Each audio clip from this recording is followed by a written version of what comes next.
요한일서 5장 13절 말씀. 내가 하나님의 아들의 이름을 믿는 너에게 이것들을 쓴 것은 너에게 영원한 생명이 있음을 너희가 알게 하고 또 하나님의 아들의 이름을 너희가 믿게 하려 함이라. 아멘. 혹시 여러분 밤에 잠자려고 불 끄고 누웠는데 내 인생이 뭐지? 이런 생각 들어본 적 있나요? 나 죽으면 어떻게 되지? 이런 생각 해본 적 있어요? 내가 죽으면 나는 사라지는 건가? 아니면 어디 가서 또 사나? 혹시 이런 고민 해본 적 있어요? 네, 저는 학생 때 그런 고민을 많이 했던 것 같아요. 학생 때, 초등학생, 중학생 때 내가 죽으면 어떻게 되는 거지? 이런 생각이요. 성경은 오늘 우리가 읽었던 본문 말씀처럼 우리 안에 영원한 생명이 있음을 우리가 알 수 있다라고 말해주고 있어요. 그런데 오늘날 많은 사람들이 내 안에 영원한 생명이 있는지를 알지 못하고 살아가는 경우가 많죠. 이 시간 여러분 가슴에 한번 이렇게 손 한번 대보세요. 뭐가 느껴지나요? 네. 혹시 심장 뛰는 거 느껴지나요? 네, 아멘, 아멘. 안 느껴진다고 하시면 한번 병원 한번 가보셔야 됩니다. 심장 뛰는 소리가 들리죠. 심장이 하루에 10만 번을 뛴다고 합니다. 대단하죠. 이렇게 자동적으로 뛴다는 게 얼마나 놀랍습니까? 심장이 하루에 10만 번. 그런데 이 심장이 영원 뛰는 사람은 없어요. 모든 사람이 결국 이 마지막 한 번 뛰고 멈추는 때가 반드시 오게 됩니다. 그런데 중요한 것은 그때가 언제인지 모른다는 거예요. 오늘일 수도 있어요. 그리고 내일일 수도 있고 이번 주일 수도 있고. 그런데 내 심장이 마지막으로 뛰었을 때 나는 어떻게 되는 걸까? 나는 사라지는 건가? 그러면? 아니면 내 존재는 여전히 존재하면서 의식하고 있는 건가? 이것에 대한 내가 해답을 가지고서 살지 못한다라면 우리는 위태한 가운데 살아가는 겁니다. 왜냐하면 언제라도 내가 죽을 수 있기 때문에 그래요.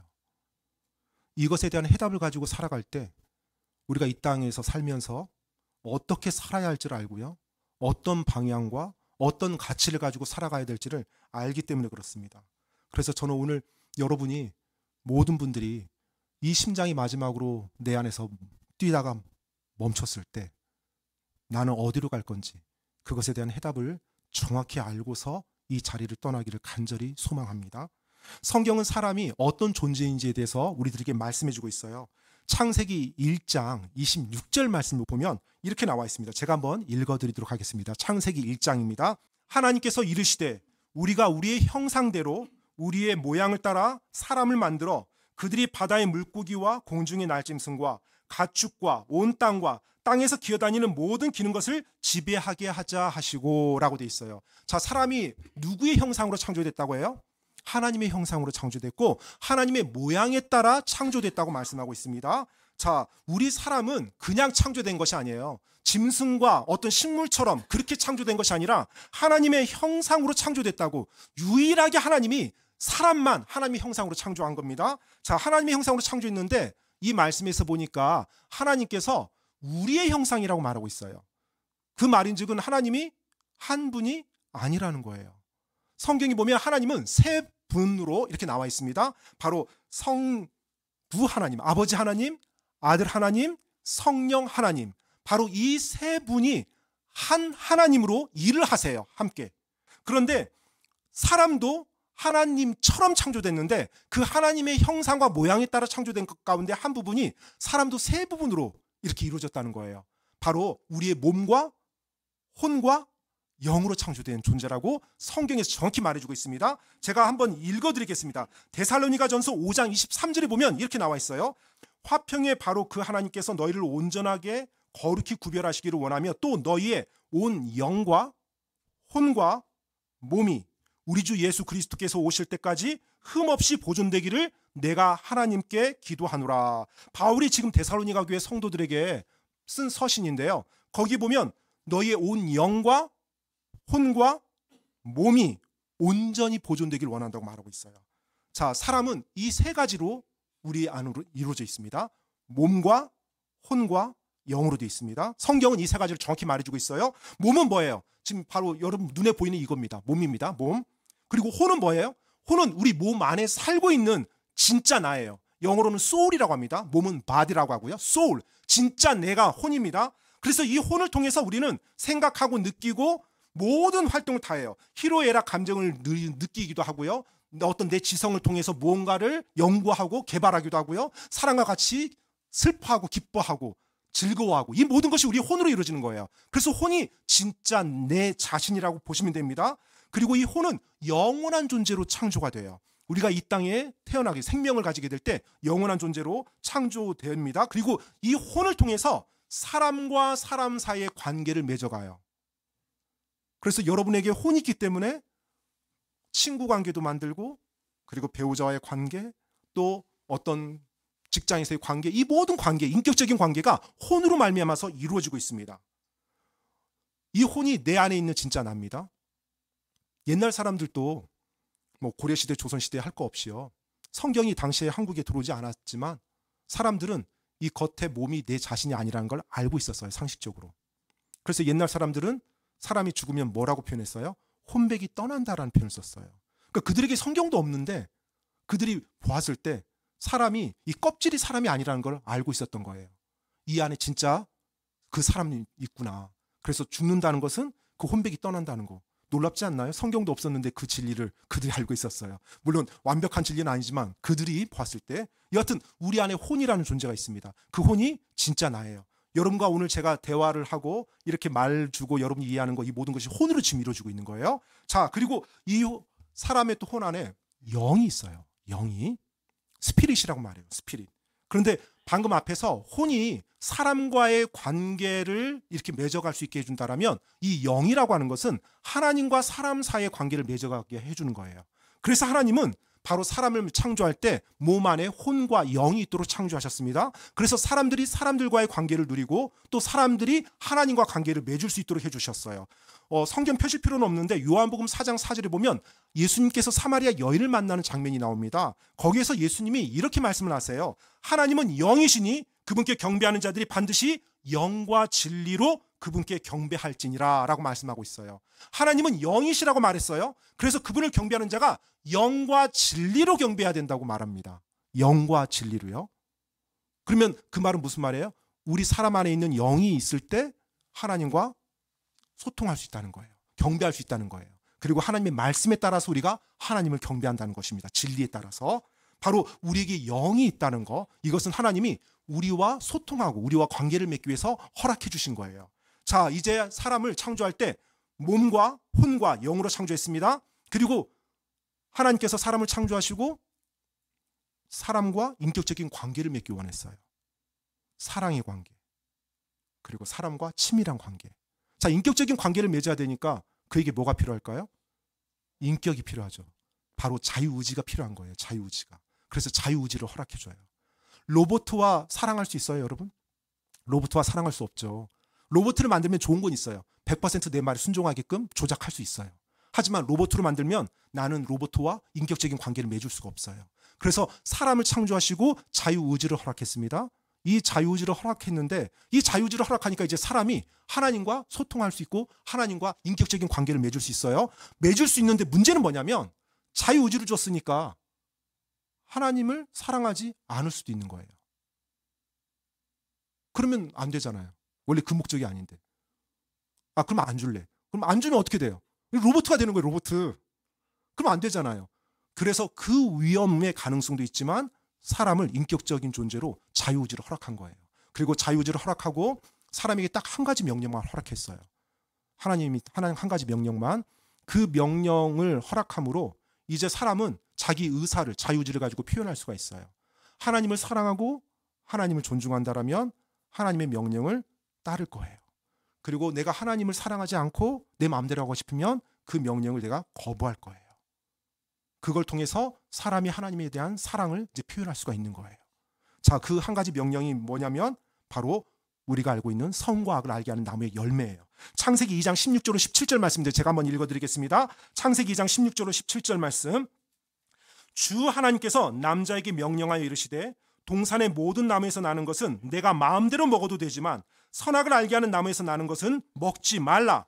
내가 그 나무에서 나는 것을 먹는 날에 반드시 죽으리라 라고 말씀합니다. 자, 선악을 알게 하는 나무에서 나는 것을 먹지 말라라고 말했어요. 그리고 뭐라고 경고해 줬어요? 그 나무에서 나는 것을 먹는 날에 어떻게 된다고 해요? 죽는다고 말했어요. 이것이 유일한 하나님의 명령이었습니다. 자, 그럼 이제 아담과 이브는 사람이 창조됐어요. 하나님을 내가 사랑하고 하나님을 존중해요. 그러면 이 명령 지킬까요? 안 지킬까요? 지키죠. 근데 내가 하나님을 무시해버려요. 그리고 내 마음대로 살기 원해요. 그러면 어때요? 이 명령 신경 써요? 신경 안 쓰죠. 그걸 통해서 자신의 사랑을 표현할 수가 있는 것입니다. 그런데 성경에 보면 아담과 이브가 그 열매를 먹었어요. 3장 6절에 이렇게 나와 있습니다. 창세기예요. 여자가 보니 그 나무가 먹기에 좋고 눈으로 보기에 아름다우며 사람을 지혜롭게 할 만큼 탐스러운 나무이므로 그녀가 그것의 열매를 따서 먹고 자기와 함께한 자기 남편에게도 주매 그가 먹으니. 먹어버렸어요. 하나님이 분명히 말씀해 주시고 경고해 주셨는데 그걸 먹었어요. 자, 이제 어떤 일이 일어나야 돼요? 죽어야죠. 언제 죽는다고 했어요? 앞에 방금 창세기 2장에 보니까 먹는 날에 반드시 죽으리라 했어요. 먹는 날에. 먹는 해도 아니에요. 먹고 나서 언젠가 하고도 아닙니다. 먹는 날이랬어요. 그런데 성경 기록을 보면 아담과 이브가 먹고 나서 계속 살아요. 물론 에덴 동산에서 쫓겨납니다. 쫓겨나요. 그런데 그들이 많은 자녀를 낳아요. 그리고 사실인즉 여러분과 저도 그 아담의 후손이에요. 그러면 하나님이 거짓말한 거예요? 너 먹으면 죽어, 먹지 마, 이런 거예요? 협박한 거예요? 아니, 하나님은 거짓말하실 수 없는 분이세요. 그리고 우리에게 그런 식으로 협박하시는 분 아니세요. 진짜로 하나님은 진리만을 말씀해 주셨어요. 그렇다면 그날 뭐가 죽었을까요? 바로 그날 그들이 영적으로 죽은 거예요. 영적으로. 아까 영이 어떤 목적이라고 했어요? 하나님과 경배하고 소통하기 위함이에요. 그런데 그들이 영적으로 죽게 됐어요. 영적으로 죽으니까 이전에 하나님과의 관계를 이제 더 이상 가지지 못하는 거예요. 그리고 그때로부터 아담과 이브를 통해서 태어나는 이 땅의 모든 사람들은 영적으로 죽은 상태로 태어나는 거예요. 그럼 뭐만 가지고 태어나는 거예요? 뭐만 깨어 있어요? 몸과 혼만 가지고 있어요. 그래서 몸만 혼을 가지고 이 땅에 오게 됩니다. 영적으로는 죽은 상태가 돼요. 그러니까 태어나면서부터 하나님을 경배하고 하나님을 인지하고 이것을 잘 못하는 거예요. 그리고 혼은 있으니까 뭐는 가능해요? 이 세상 사는데 지장은 없어요. 사람들과 같이 만나고 교제하고 즐거워하고 뭔가를 만들고 연구하고 뭔가 문화를 이끌어가고 이 모든 건 다 가능해요. 그런데 뭐만 불가능해요? 하나님과 소통하는 게 불가능해요. 그래서 성경에서는 그 부분을 이렇게 말해주고 있어요. 로마서 5장 12절 말씀 제가 한번 읽어드리겠습니다. 그러므로 한 사람으로 말미암아 죄가 세상에 들어오고 죄로 말미암아 사망이 들어왔으며 이로써 사망이 모든 사람에게 전달되었으니 이는 모든 사람이 죄를 지었기 때문이라. 아멘. 자, 지금 여기서 보니까 한 사람으로 말미암아 죄가 세상에 들어왔다고 말합니다. 자, 여러분, 방금 제가 여러분들께 영적으로 죽었다고 말씀드렸습니다. 아담과 이브가 왜 영적으로 죽었어요? 하나님의 명령을 거역해서, 불순종해서. 그러면 하나님의 명령을 불순종하고 거역한 거, 이게 뭐예요? 성경에서는 그것을 죄라고 말하고 있어요. 그 죄의 정의는 아주 간단합니다. 하나님의 말씀을 어긴 거예요. 불순종한 거예요. 즉 죄로 말미암아서 나에게 뭐가 온 거예요? 영적 죽음이 온 거예요. 방금 로마서 5장 12절 말씀에 한 사람으로 말미암아 죄가 세상에 들어오고, 즉 하나님의 말씀에 거역한 것이 아담과 이브를 통해서, 아담을 통해서 들어왔습니다. 그리고 그 죄로 인해서 사망이 들어온 거예요. 죽음이 들어온 겁니다. 그리고 그것이 모든 사람에게 전달된 거예요. 바로 죄가 아담으로부터 온 것이고요. 아담 이후로부터 태어나는 모든 아담의 후손들은 영적으로 죽음을 가지고 태어나요. 즉 그 죄를 가지고 태어나는 거예요. 그래서 요한복음 3장에 보면 니고데모라고 하는 바리새인이 나옵니다. 이 바리새인 니고데모는 하나님을 믿는 이스라엘 백성이었어요. 하나님을 믿는 이스라엘 백성입니다. 하나님이 창조했다는 것도 다 믿는 사람이에요. 그리고 이 바리새인이라는 의미는 성경 모세오경을 달달 꿰는 사람이에요. 성경 말씀을 엄청나게 잘 알고 있고 또 율법을 철저하게 지키는 사람이에요. 이 니고데모라는 사람이 한밤중에 예수님을 찾아옵니다. 그런데 예수님께서 그 니고데모에게 뭐라고 말해줬냐면 이렇게 말했어요. 3장 3절에 요한복음 3장 3절 제가 읽어드리겠습니다. 예수님께서 그에게 응답하여 이르시되 진실로 진실로 내가 너에게 이르노니 사람이 다시 태어나지 아니하면 하나님의 왕국을 볼 수 없느니라 하심으로. 자, 이 니고데모는 예수님의 이 말을 이해하지 못했어요. 본인은 하나님의 왕국 들어갈 수 있다고 생각했거든요. 왜요? 자기는 이 선민이에요. 이스라엘 백성이에요. 하나님의 선택받은 선민이라고요. 그리고 자기는 하나님을 잘 알고 있어요. 그리고 하나님을 잘 경배하고 있어요. 매주마다 성전에 가서 하나님께 헌물도 드리고 금식도 하고 율법도 지키면서 살아요. 다른 사람들은 못 들어가도 나는 하나님의 왕국에 들어갈 수 있다라고 생각했던 사람이 니고데모예요. 그런데 그 니고데모가 예수님 앞에 갔을 때 예수님이 니고데모에게 이렇게 말하는 거예요. 다시 태어나지 아니하면 하나님의 왕국에 들어갈 수 없다라고요. 그러니까 니고데모가 깜짝 놀라요. 제가 어머니 뱃속에 들어갔다가 다시 나와야 됩니까? 이렇게 물어봐요. 이 다시 태어나야 된다고 하니까. 그러니까 예수님께서 그에게 설명해줘요. 육에서 태어난 것은 육이요 성령에게서 태어난 것은 영이니 내가 너에게 이르기를 너희가 반드시 다시 태어나야 하리라 한 것에 놀라지 말라라고요. 즉 예수님께서 말씀하신 것은 성령님에게서 영이 다시 태어나야 된다는 걸 말해준 거예요. 왜요? 니고데모가 아무리 하나님을 잘 섬기고 율법을 잘 지키면서 올바르게 살아온 사람이라 할지라도 그 역시 태어날 때 어떤 존재로 태어났냐면요. 여러분과 저와 똑같이 영적으로 죽은 상태에서 태어났어요. 영적으로 죽어 있는 상태에서는 절대로 하나님 왕국 들어갈 수 없다고 말하고 있습니다. 그리고 그것이 바로 죄고요. 그래서 아무리 착하게 살아왔다 할지라도 영적으로 죽었기 때문에 예수님은 그 니고데모에게 너가 반드시 다시 태어나야만 하나님의 왕국 들어갈 수 있다고 말해준 거예요. 아마 오늘 이 자리 예배당에 착하게 살았다고 자부하시는 분들이 계실 겁니다. 저도 한때 그렇게 자부했던 사람입니다. 구원받기 전에 나름대로 착하게 살았던 사람이라고 하는데 아마 이 가운데도 계실 거예요. 착하게 살았는 분들. 그런데 니고데모를 여기 딱 제가 모셔오잖아요. 그 니고데모의 착함과는 비교가 안 될 거예요. 더 도덕적이고요. 철저하게 지켰던 사람입니다. 종교적으로요. 그런데 그 사람도 하나님께서는 다시 태어나야 된다고 말하고 있어요. 그 어떤 육신 행위로도 안 된다고요. 자, 성경에서는 그 부분을 우리들에게 정확히 말씀해 주고 있습니다. 그래서 이 땅에 태어난 모든 사람이 영적으로 죽은 상태에서 태어나고 그래서 모든 사람이 죄인으로 태어나는 거예요. 그래서요. 로마서 3장 23절 말씀이 이렇게 나와 있습니다. 모든 사람이 죄를 지어 하나님의 영광에 이르지 못하더니. 성경은 아주 명료하게 말해 주고 있어요. 모든 사람이 죄를 지었다고요. 다 동의하십니까? 아멘. 아유, 네. 정직하게 말씀하시네요. 네, 대답하지 않는 분들도 몇 분 계실 것 같은데 저는 그렇게 죄 안 지었거든요. 무슨 죄예요. 그런데 여러분 하나님께서는요. 우리의 겉으로 드러나는 행동뿐만 아니라 이미 우리의 마음을 다 보고 계세요. 그래서 마음으로 지은 죄를 다 하나님 보십니다. 내가 누군가를 살인했어요. 살인했으면 내가 갑자기 살인해요? 아니면 그 사람을 내가 계속 미워해 왔어요? 보통 이제 뭐 정신적인 병이 아니라면 미워해 오니까 살인하는 거잖아요. 그러면 내가 아직 행동으로 옮기진 않았지만 내 마음속에 그 누군가를 향한 미움과 원망만 있어도 이미 살인하는 거라고 하나님은 그렇게 보시는 거예요. 단지 내가 행동만 취하지 않았어요. 그래서 요한 1세에 보면 누구든지 자기 형제를 미워하는 자는 살인하는 자니라고 말하고 있어요. 그러면 여러분 이제까지 몇 명 죽였습니까? 아마 수많은 사람 죽였을 거예요. 조심하세요. 옆 사람 죽였을 수도 있어요. 지금 여러분 옆 사람을. 그리고 또 성경에서는 우리가 마음속에 남자분들이요. 어떤 여자를 보고 그녀에게 음욕을 품는 자는 이미 마음속으로 그녀와 간음했다고 말하고 있어요. 우리가 행동으로 취하지 않을 따름이지 우리 마음속을 범한 죄는 이미 하나님이 다 그것을 악한 죄로 보는 거예요. 그래서 마가복음 7장 20절 23절에 보면 이렇게 나와 있습니다. 마가복음 7장 20절 23절 제가 읽어드리겠습니다. 또 그분께서 이르시되 사람에게서 나오는 것 그것이 사람을 더럽게 하느니라. 속에서 곧 사람의 마음에서 악한 생각, 간음, 음행, 살인 방금 말했던 것처럼 여러분 마음이에요. 누군가를 미워하고 내가 음란한 생각하고 이거 전부 다 이 죄입니다. 도둑질, 탐욕, 사악감, 속임수, 색욕, 악한 눈,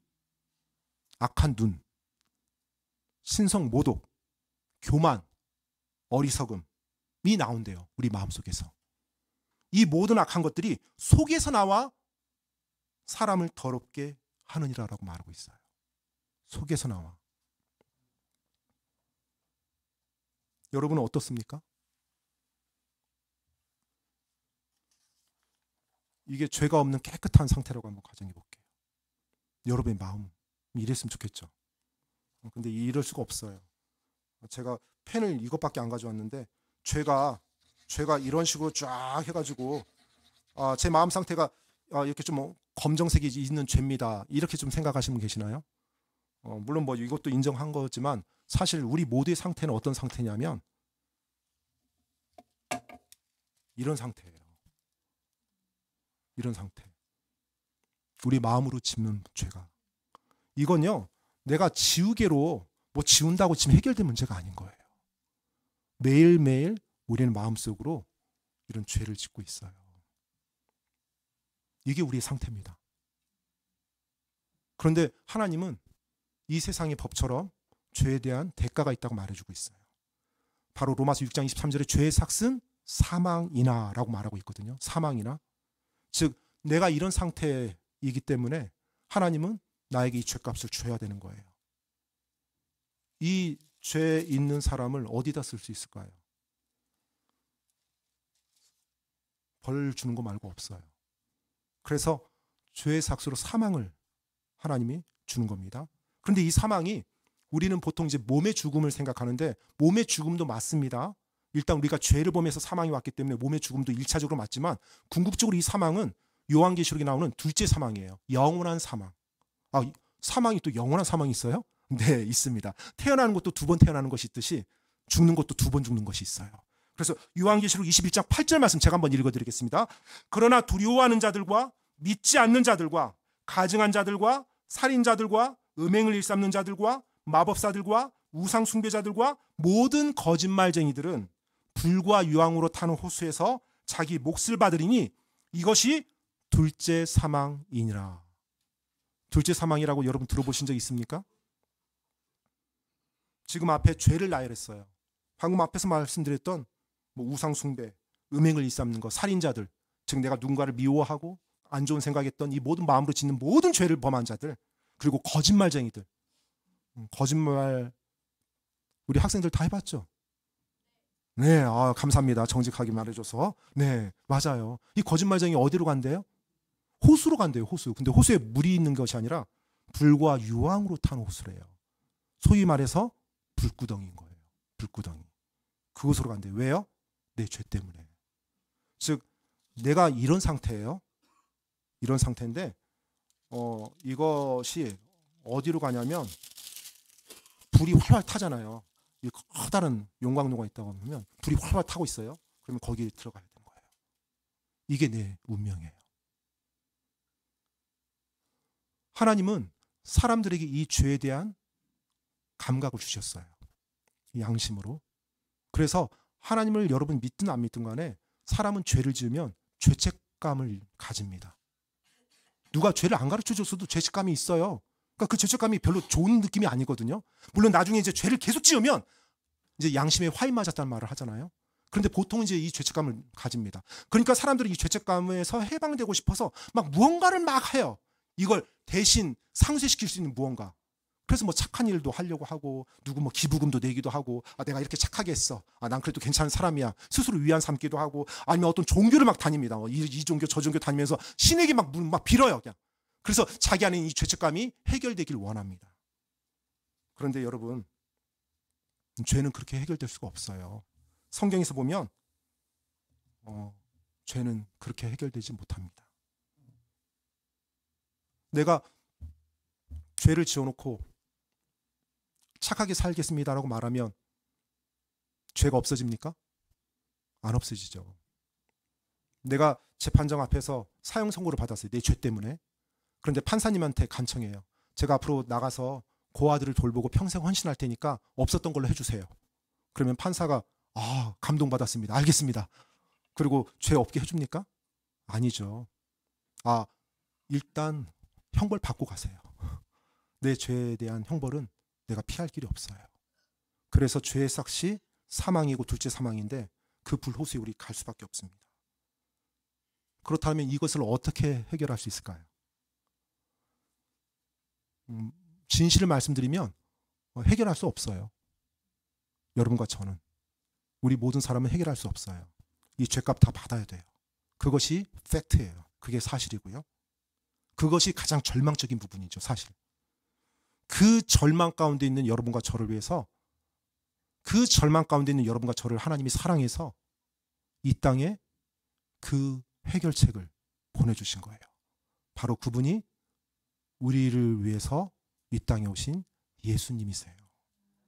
바로 여러분과 저의 죄값을 대신 지불하도록 하기 위해서 하나님이 그분의 독생자이신 예수님을 이 땅에 보내주신 거예요. 성경 로마서 5장 8절 말씀에 보면 이렇게 나와 있습니다. 5장 8절 말씀. 우리가 아직 죄인이었을 때 그리스도께서 우리를 위해 죽으심으로써 하나님께서 우리를 향한 자신의 사랑을 당당히 제시하시느니라. 우리가 아직 죄인이었을 때, 즉 죄의 대가로 내가 불호수에 들어갈 수밖에 없는 그런 비참한 가운데 있을 때, 그 절망 가운데 살아갈 수밖에 없을 때 하나님께서 나를 사랑하사 바로 예수님을 보내주셔서 그분이 나를 위해서 대신 죽게 해주셨다는 거예요. 바로 재판정에서 판사가 그 죄인의 죄값을 대신 받아주는 거예요. 그 일을 하나님이 해주신 겁니다. 1930년대 실제 미국에서 있었던 일인데요. 미국 대공황 시절에 한 나이 많은 할머니가 빵집에서 빵을 훔쳤어요. 그러다 붙잡힌 거예요. 결국 절도죄로 그 할머니가 재판을 받게 됩니다. 근데 이 할머니에게 어린 손녀들이 있었어요. 근데 그 손녀들이 굶는 거예요. 돈은 없고. 그러니 그 손녀들을 먹여 살리려고 나가서 빵을 훔친 겁니다. 그러다 걸린 거예요. 이제 나중에 판사가 판결을 내립니다. 그 할머니에 대해서. 어린 손녀들을 먹이고자 그 간절한, 그 안타까운 할머니 마음은 이해가 되나? 그럼에도 불구하고 남의 것을 훔친 것은 잘못된 행동입니다. 법에는 예외가 없기 때문에 법에 따라 벌금 얼마를 부과합니다. 하면서 판결을 내려요. 그런데 여러분, 빵 하나 살 돈이 없는 할머니가 무슨 벌금을 낼 돈이 있겠어요? 절망스럽죠. 이제 벌금도 못 내요. 결국 감옥에 가든지 어떻게 되겠죠. 그런데 판결을 내리고 나서 그 판사가 내려오더니 그 벌금을 자신이 대신 내주는 거예요. 그 할머니를 위해서. 우리가 아직 죄인이었을 때, 사실 방금 이 예화는 비교도 안 될 만큼 우리에게 큰 사랑을 하나님께서 우리를 위해서 베풀어 주신 겁니다. 그래서 성경에서 보면 예수님이 이 땅에 오시기 이미 수백 년 전에, 약 700년 전에 하나님께서 하나님의 사람들을 통해서 너희의 죄를 위해서 담당할 메시아, 구원자가 이 땅에 올 것이라고 예언해 주셨어요. 이사야서 53장 6절에 보면 이렇게 나와 있습니다. 제가 읽어드리겠습니다. 우리는 다 양 같아서 길을 잃고 각각 자기 길로 돌아섰는데 주께서는 우리 모두의 불법을 그에게 지우셨도다. 우리는 다 양 같아서 그냥 길을 잃고 막 내 길로 갔다는 거예요. 내 마음대로 살았다는 겁니다. 그런데 하나님께서는 우리의 모든 불법을 바로 그에게, 하나님의 어린 양이신 예수님께로 옮기셨대요. 그래서 성경에서는 고린도후서 5장 21절에 보면 하나님께서 죄를 알지 못한 그분을 우리를 위해서 죄가 되게 하셨다는 표현을 써요. 예수님은 죄를 알지 못하신 분이셨어요. 그런데 나를 위해서 그분이 죄가 되어주신 겁니다. 왜 예수님이 이 땅에 오셔야만 했었어요? 왜 나의 죄값을 지불하기 위해서 죄가 없는 분이 오셔야 됐냐는 거예요. 왜냐하면 이 세상 모든 사람이 다 죄를 지었기 때문에 그래요. 그래서 어느 누구도 다른 사람의 죄값을 지불할 수 있는 능력이 없어요. 이 땅에 태어나는 우리 모든 사람은 영적으로 죽은 가운데 태어났습니다. 즉 우리는 다 우리 죄값을 가지고 태어나는 거예요. 나에게 생명 몇 개 있어요? 하나밖에 없어요. 그럼 내 생명은 어디로 가요? 내 죄값 지불하는 데 써야 돼요. 그러니까 내가 옆에 있는 사람 죄값 대신 지불해 줄 수 없어요. 나는 내 죄 때문에 죽어야 돼요. 그러면 죄 있는 사람의 죄를 대신해서 죽어주려면 누가 필요해요? 죄가 없는 존재가 필요한 거예요. 그런데 아담의 후손은 전부 다 영적으로 죽은 상태에서 태어나요. 다 죄 있는 가운데 태어납니다. 그러면 아담의 후손 가운데 대신 죽어줄 수 있는 사람이 있어요? 없어요? 없어요. 그래서 하나님께서는 아담의 후손이 아닌 여자의 씨에서 하나님의 그 메시아 구원자를 보내겠다고 약속하신 거예요. 언제요? 죄를 짓자마자. 아담과 이브가 에덴 동산에서 죄를 짓자마자 하나님이 그 구원의 약속을 해주신 거예요. 바로 그것이 창세기 우리가 앞에서 봤던 3장이 나와 있어요.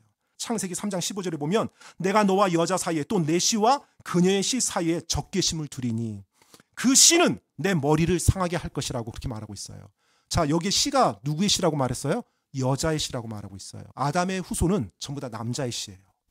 그런데 하나님께서 뭐라고 말씀하셨어요? 장차 여자의 씨에서 나온다고요. 바로 그 사건을 이제 나중에 이사야 대언자는 예수님 이 땅에 오시기 약 700년 전에 이렇게 말씀하고 있어요. 그러므로 주께서 친히 한 표적을 너에게 주시느니, 표적을 준다고 했어요. 사인입니다. 사인. 어떤 사인? 메시아가 온다는 사인이에요. 근데 그 메시아가 어떻게 오길래 사람들이 알아볼 수 있어요? 바로 여자의 씨로 오기 때문에 사람들이 알아볼 수 있게 해주셨다는 거예요. 기적이죠. 그래서 처녀가 수태하여 아들을 낳고 그의 이름을 임마누엘이라 하리라. 아멘. 임마누엘, 즉 우리와 함께 계시는 하나님이란 뜻이에요. 처녀가 수태하여 아들을 낳는다고 말해주고 있어요. 여자의 씨에서 온다는 것을 더 구체적으로 말해주고 있는 것입니다. 왜 예수님이 이 땅에 오셔야만 했어요? 왜 하나님께서 하늘 왕자를 떠나서 육신을 입고 이 땅에 오셔야만 했어요? 죄 없는 육체가 필요했기 때문에 그랬습니다. 죄 없는 육체가 아니고서는 여러분과 저의 죄를 감당할 수 있는 존재가 이 세상에 없어요. 하나님께서 그걸 아시고 바로 예수님을 보내시겠다고 약속하셨고 약 2000년 전에 그 약속을 성취하셨고 그리고 그분의 모든 말씀대로 지금 이루어지고 있는 겁니다. 그래서 여러분 로마서 10장 9절로 10절 말씀에 이렇게 말하고 있어요. 내가 만일 내 입으로 주 예수님을 시인하고 하나님께서 그분을 죽은 자들로부터 일으키신 것을 내 마음속으로 믿으면 구원을 받으리니 사람이 마음으로 믿어 의에 이르고 입으로 신하여 구원에 이르느니라. 아멘. 내 입으로 주 예수님을 신하고, 즉 예수님께서 주님이라는 거예요. 하나님이 보내신 이 땅이 메시아라는 겁니다. 주 예수님이에요. 을 시인하고 하나님께서 그분을 죽은 자들로부터 일으키신 것을 내 마음속으로 어떻게 하면요? 믿으면 구원을 받으리니. 내 죄가 용서받고 내가 영적으로 다시 살아나는 거예요. 언제요?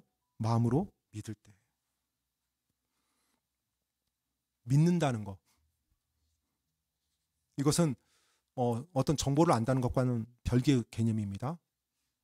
믿는다는 것은 보통 이제 영어로 이제 우리가 믿는다고 할 때 뭐 believe란 말도 쓰고 있고, 그 다음에 때때로 이제 trust란 말을 쓰기도 하는데요. trust, 신뢰한다라는 뜻이죠. 내가 무언가를 신뢰해요. trust해요.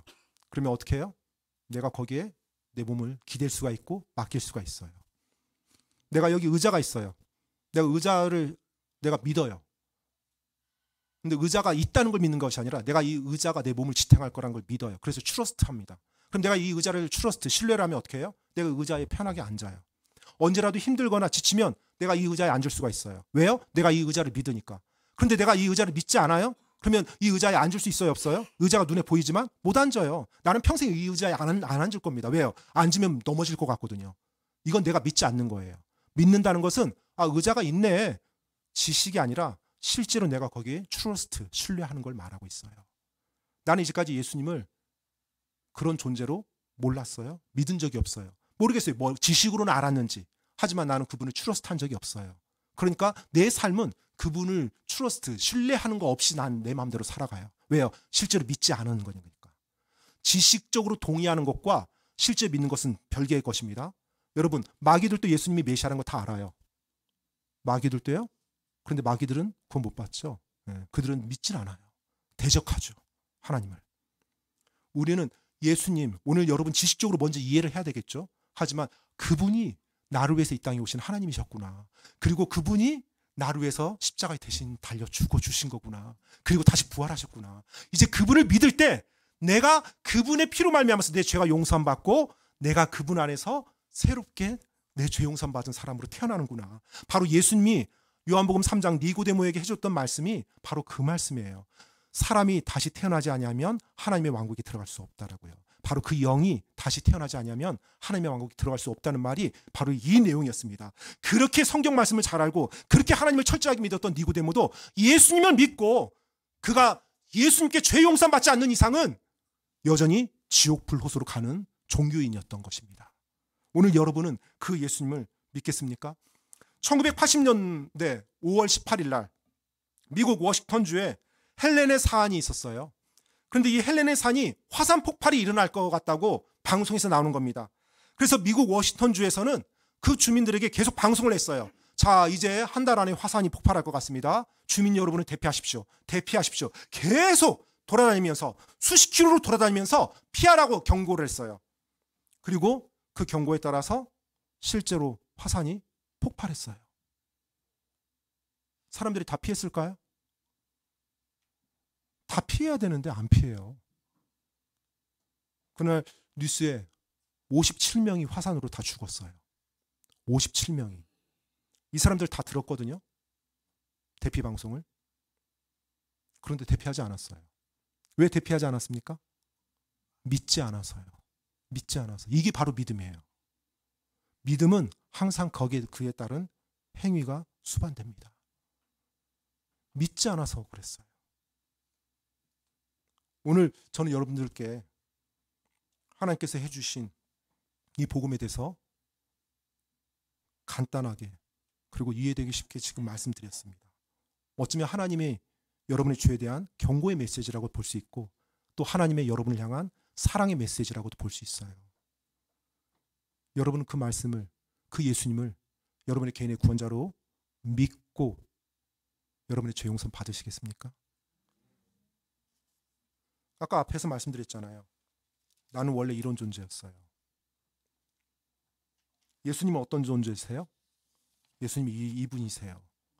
이 땅에 여러분과 저 모든 사람 다 이 먹지와 같은 존재예요. 유일하게 예수님이 이 존재로 오신 거예요. 그리고 이것을 입증하셨어요. 그런데 하나님이 어떻게 하신 거예요? 이 먹지를 여기다 짊어지운 거예요. 그리고 이 자체를 죽인 거예요. 자, 이 사실을 믿을 때, 이걸 믿을 때 나는 이제 어떤 존재가 되냐면 하나님이 보실 때 바로 이 존재가 돼요. 깨끗한 존재가. 이것을 성경에서는 칭의라고 말하는데요. 내가 의롭다고 칭함받는 거예요. 그래서 내가 이 존재가 되기 때문에 다시 하나님과 소통할 수 있고 내가 하나님의 왕국에, 천국에 갈 수 있게 되는 거예요. 요한일서 5장 우리가 읽었던 본문 말씀에 내게 영원한 생명이 있음을 내가 확신할 수 있다는 것이 바로 이거예요. 즉 확신할 수 있다는 건 어떤 말이에요? 내가 내 인생을 살면서 어느 시점에 내가 죄인임을 정확히 깨닫고 그리고 예수님이 나의 죄를 위해서 이 땅에 오신 구원자라는 걸 내가 정확히 이해하고 그분이 나를 위해서 죽어주시고 묻히시고 부활하셨다는 사실을 올바르게 이해하고 그것을 믿는 것만이 내 죄가 용서함 받는다는 것을 정확히 알고서 그 예수님을 나의 마음속에 주님으로 구원자로 영접한다고 고백하는 겁니다. 이 시간 제가 예수님을 믿사오니 예수님 저희 죄를 용서해 주십시오. 이거 말고는 내 죄가 해결될 수 있는 방법은 하나도 없어요. 나는 이런 존재예요. 종교 활동을 한다든지 착한 일을 한다든지 뭐 헌금을 한다든지 이걸로 지금 이 죄가 해결될 문제가 아니에요. 이 존재는 불탈 수밖에 없는 존재예요. 그런데 예수님이 나를 사랑해서 대신 죽어주시고 내가 그 예수님을 믿을 때 내가 이렇게 되는 거예요. 하나님 앞에서요. 그래서 내가 주님 앞에 설 수 있고 내가 주님 곁에 갈 수 있고 그분과 다시 내가 그분의 자녀로서 살아갈 수 있는 거예요. 그런데 이 일이 언제 일어나냐면 내가 믿을 때예요. 이것만이 유일하다는 것을 알고 믿을 때. 바로 믿음만으로 구원받는 거예요. 그래서 하나님이 이것을 선물이라고 말해줬어요. 이제 오늘 여러분들에게 저는 묻습니다. 여러분의 인생 속에서 이제까지 여러분 살아오시면서 예수님이 나의 죄를 위해서 죽어주시고 부활하신 바로 구원자셨구나. 그분을 믿는 것 외에는 내 죄가 해결될 수 있는 방법이 전혀 없구나. 예수님, 이 시간 제가 예수님이 나를 위해서 죽어주시고 부활하셨다는 걸 제가 깨달았습니다. 제가 죄인입니다. 주님 저희 죄 용서해 주십시오. 제가 이 시간 예수님을 저희 구원자로 영접합니다. 믿습니다. 저희 죄 용서해 주십시오라고 만약에 여러분이 입으로 고백한 적이 없다라면 여러분은 지금 이 상태로 계속 살아가고 있는 거예요. 이 상태로 교회 100날 다녀봤자 이 상태예요. 이 상태로 뭐 교회에서 봉사 많이 해봤자 이 상태예요. 내가 예수님을 믿고 예수님을 마음속에 영접할 때만 이렇게 되는 거예요. 오늘 만약에 그 일을 하지 않았다면 부디 그렇게 하시길 바랍니다. 바로 성경 말씀 우리가 아까 읽었던 로마서 10장 9절 10절에 제가 다시 한번 읽어드리겠습니다. 내가 만일 내 입으로 주 예수님을 시인하고 하나님께서 그분을 죽은 자들로부터 일으키신 것을 내 마음속으로 믿으면 구원을 받으리니 사람이 마음으로 믿어 의에 이르고 입으로 신하여 구원에 이르느니라. 아멘. 지금 이제 여러분 앞에 선택의 길이 주어져 있는 거예요.